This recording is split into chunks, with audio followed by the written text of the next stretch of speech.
방금 우리 존경하는 장동혁 의원님이 굉장히 훌륭한 지적을 해주셨습니다. 근데 검찰도 공소장 일본주의를 지켜야 되고, 그리고 대법원 판결에 의해서도 법원은 그런 법관들의 예단을 방지하는 그런 여러 가지 조치를 하고 있는 것으로 보입니다.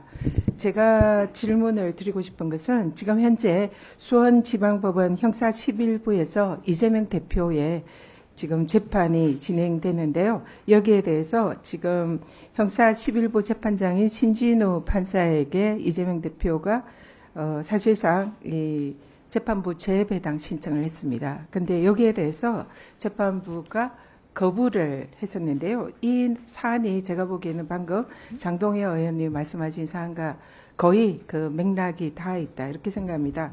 신진우 판사는 이하영 전 부지사 재판에서 쌍방울 대북 송금이 이재명 대표의 방북을 위한 비용이다라는 사실을 인정을 했습니다. 그러면 그 사안이 굉장히 중요한 쟁점이 되는 이재명 대표 재판에서는 대북 송금 목적을 이재명 대표에게 불리한 심정과 예단을 가지고 재판에 임하게 된다는 것을 의미합니다. 판사가 이 본인이 한 판결에 대해서 다시 그 같은 사건을 담당을 했을 때에 이제 피고인만 달라지죠. 새로운 증거나 이런 결정적인 변동이 없는 이상 똑같은 그런 판결을 할 가능성이 너무나 명확한데, 그렇다면 이거는 공소장 일본주의의 판사들에 대한 공정한 재판을 할 그런 의무, 그리고 예단을 가지지 않고 재판에 임해야 되는 그런 의무를 정면으로 위반한다 이렇게 생각합니다. 그리고 대법원에서도 이미 이런 공소장 일본주의를 위반하는 이런 공소 제기에 대해서 공소기각 판결까지 한 상황에서 수원지법에서 이렇게 그런 예단을 가지고 재판할 것이 너무나 명확한 이런 사안에 이 재배당을 인정하지 않은 것은 이거는 좀 법리적으로도 문제가 있다 이렇게 보이고요. 방금 우리 존경하는 우리 중앙법원장님께서도 오염되지 않은 다른 재판부가 맞는 것이 이 사안은 아니지만 일반론적으로 그것이 맞다 이렇게 말씀하시는데 어떻게 생각하시나요? 예, 현재 종전 사건하고 새로운 사건이 별개의 사건이기 때문에 그러한 경우에는 재척 사유에 해당하지 않는다고 판단하는 것이 대법원 판결인 것 같습니다.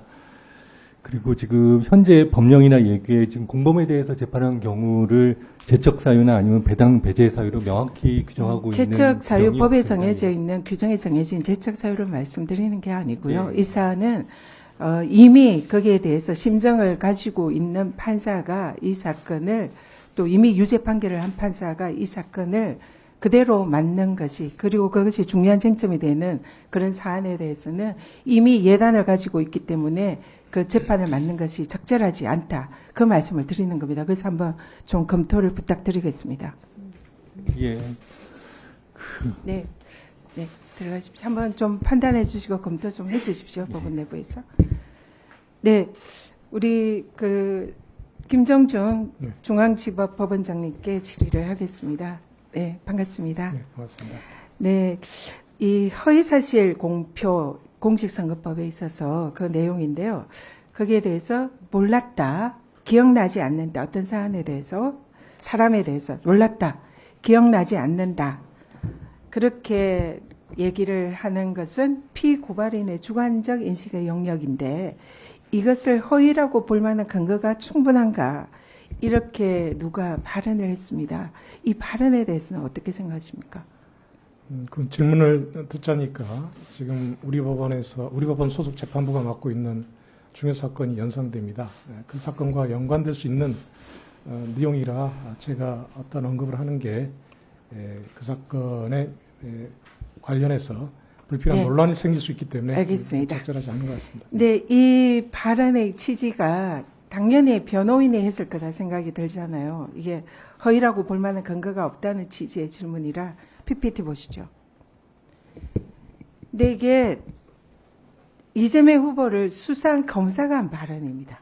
검사가 이 고발인 척 참고인 신문 검찰 조서에서 이런 질문을 해요. 이게 사건 초기입니다.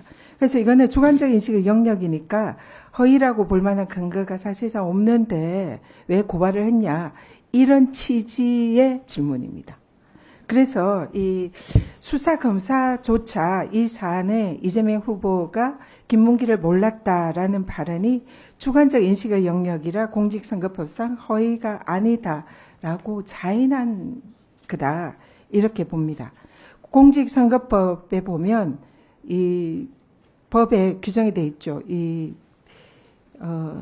형제자매나 당사자의 출생지 경력, 이 당사자 측의 프로필 관련 사안, 그리고 행위, 그리고 지지 여부 등에 관해서 허위사실 공표하거나. 근데 이거는 학계에서는 이거는 한정적 열거로 봅니다. 왜냐하면 침습적 침해 행위에 대한 내용이기 때문에 매우 구체적이고 한정적으로 해석을 해야 된다는 거죠. 그래서 지금 누구인지 그 사람을 모른다 이 발언은 주관적 인식의 영역이기 때문에 공직선거법상 저기 어디에도 해당되지 않고 행위에도 해당되지 않는다. 이것이 법의 해석의 합리적인 해석이다 이렇게 생각합니다. 또 대법원 판결을 한번 보실까요? 대법원 판결을 보면 이 허위 행위에 대해서는 특히 후보자가 토론회 중에서 한 발언에 대해서는 신중해야 되고 토론에 관련해서 일방적이고 적극적으로 허위 사실을 표방한 것이 아닌 한 허위사실 공표를 볼 수 없다. 이렇게 판시를 하고 있어요. 근데 저 김문기를 개인적으로 모른다는 질문이 어디서 나왔냐면 이 대선 후보 토론 과정에서 방송 앵커가 이재명 후보에게 김문기를 개인적으로 좀 아십니까? 이렇게 질문한 거예요. 그래서 거기에 대해서 모른다라는 취지거든요. 개인적으로 좀 아십니까? 여기서 우리 법원장님들이나 판사님들이 직원들에 대해서 개인적으로 좀 아냐라고 물으면 어떻게 답을 하시겠습니까? 대부분 설사 보고를 받고 이렇게 모른다가 자연스러운 얘기죠. 그래서 이 부분에 대해서 근데 검찰은 이것을 징역 2년을 구형을 합니다. 기소하고. 그런데 윤석열 후보는 당시에 대선 때 김만배라는 이 당시 대검 출입 기자를 개인적 친분이 없다 이렇게 발언을 해요. 거의 비슷합니다. 똑같습니다.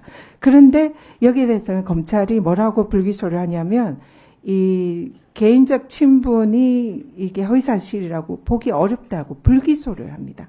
그런데 나중에 보면 법원에서 이게 김만배에 대한 몰수보전 처분이 있는데요. 윤석열 부친의 집을 김만배 누나가 샀는데 그 자금이 김만배로부터 나왔다라는 것을 검찰이 인정을 합니다. 그래서 검찰도 이 김만배가 윤석열 부친의 집을 사줬다는 걸 인정을 하는 거죠. 법원도 그걸 인정을 했고요. 이런 상황에서도 불기소입니다. 그런데 이재명 후보는 징역 2년. 너무나 불공정하다는 거죠. 그래서 법원에서 이런 사안을 좀 잘 살펴서 공정하고 합리적인 재판을 해주실 것을 기대를 하고 있습니다. 이상입니다. 네, 수고하셨습니다.